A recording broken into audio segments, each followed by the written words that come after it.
Kepergok Atta Halilintar, Fuji dan Thorik Halilintar saling lempar godaan saat video call.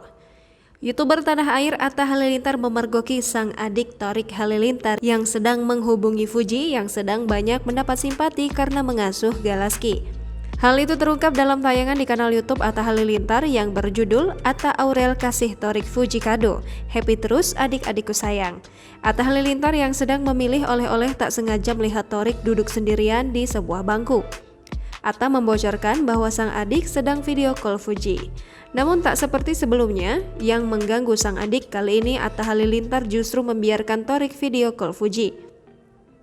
Atta tak tega mengganggu adiknya yang sedang dimabuk kepayang, namun juga hatinya lagi berbunga-bunga. Fuji memamerkan kuku cantik ke Thorik Halilintar, adik Atta Halilintar pun melempar godaan.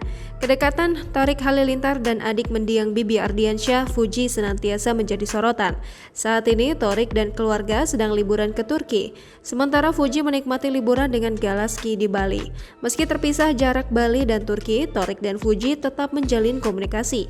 Keduanya memamerkan interaksi di unggahan Instastory pada Kamis 30 Desember 2021. Namun kuku di bagian ibu jari copot. Fuji meminta agar adik Atta Halilintar itu berhenti memuji. Namun Thorik justru semakin menggoda Fuji. Jangan lupa subscribe, share, komen, dan like ya!